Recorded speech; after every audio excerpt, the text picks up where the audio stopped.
बिस्मिल्लाहिर्रहमानिर्रहीम।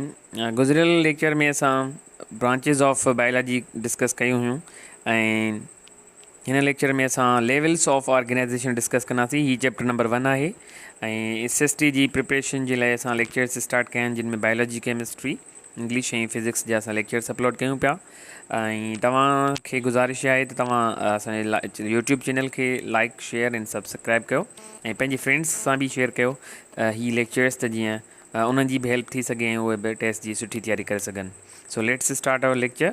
Levels of organisation छा हूंदियूं आहिनि ऐं बायोलॉजी में किथां खां वठी बेसिक एटम खां वठी ऐं बायोस्फेयर ताईं जेतिरी बि लेवल आहे, त एटम गॾिजी छा था ठाहिनि, मॉलिक्यूल्स कीअं था ठहनि, ऑर्गन्स कीअं था ठहनि, इवन इकोसिस्टम ताईं ऐं बायोस्फेयर ताईं, इन खे असां चवंदा आहियूं लेवल ऑफ ऑर्गेनाइजेशन।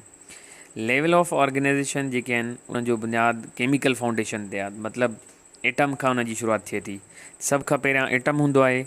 एटम बुनियादी पार्टिकल्स जो ठहियलु आहे, इलेक्ट्रॉन, प्रोटॉन ऐं न्यूट्रॉन, ऐं उन ॿिया पार्टिकल्स बि आहिनि, पर फंडामेंटल पार्टिकल्स उन जा इहे आहिनि।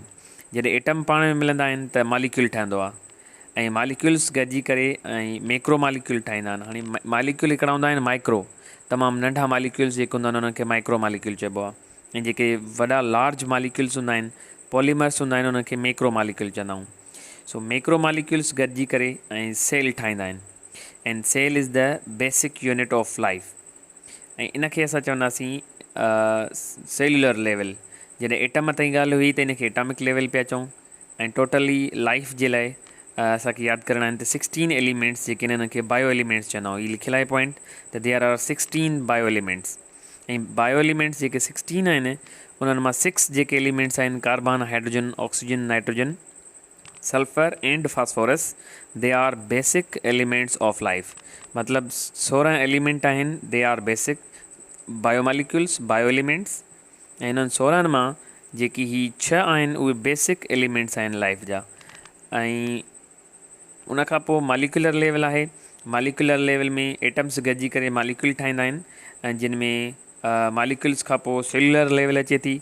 सेल्युलर लेवल में असां ॾिसूं था त सेल्स हूंदा आहिनि, सेल्स गॾिजी करे ऐं टिश्यू ठाहींदा आहिनि। Tissue is a group of cells which work together. Then when tissues combine together they form organ, ऐं जॾहिं ऑर्गन्स पाण में मिलंदा त ऑर्गन सिस्टम ठहंदो।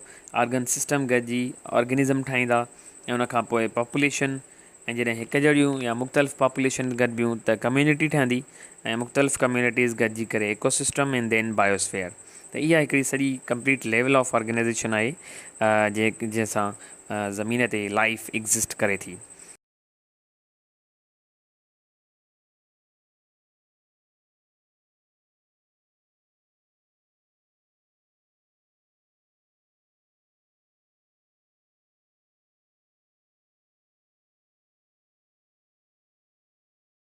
सेल्युलर लेवल ते अचूं था त सेल्युलर लेवल में प्रोटोप्लाज़म हूंदो आहे, जेको fundamental and living matter of the cell आहे।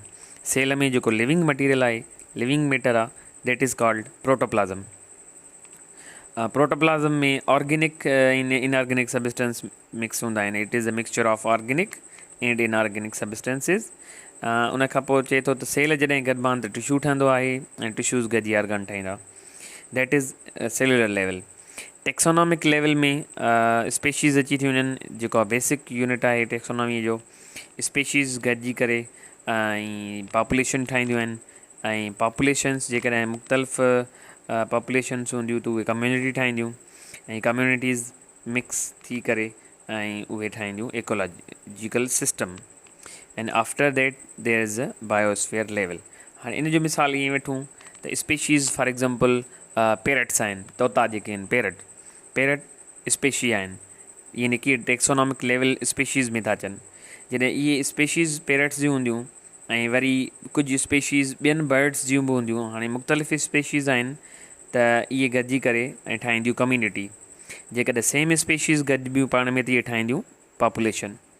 मुख़्तलिफ़ फॉर एग्ज़ाम्पल हिकिड़े ई वण ते पैरट्स बि आहिनि ऐं उते झिरकियूं बि आहिनि, माना मुख़्तलिफ़ बर्ड्स आहिनि, त इहे गॾिजी करे ऐं कम्यूनिटी ठाहीनि था। पर जॾहिं बि कम्यूनिटीज़ माहौल सां इंटरेक्ट कंदियूं, फॉर एग्ज़ाम्पल इहे ई जेके बर्ड्स आहिनि वण ते रहनि था, उते उहे फूड हासिलु था कनि, या उते एयर आहे, सनलाइट आहे, जिन माहौल सां इंट्रैक्ट कंदा त पोइ इहे इकोसिस्टम ठाहींदा, हिकिड़ो इकोसिस्टम ठही वेंदो। ऐं जॾहिं इकोसिस्टम्स पाण में मिलंदा आहिनि त बायोस्फीयर लेवल ठहंदी आहे। सो इहे ऑर्गेनाइज़ेशन्स ऑफ लेवल्स ऑफ ऑर्गेनाइज़ेशन आहिनि जेके असां डिस्कस कयूंसीं। जेके तव्हांखे हिन मां को क्वेश्चन हुजे त तव्हां पुछी सघो था। Thank you very much, see you in the next video. Cells हूंदा आहिनि, सेल्स गॾिजी करे ऐं टिशू ठाहींदा आहिनि।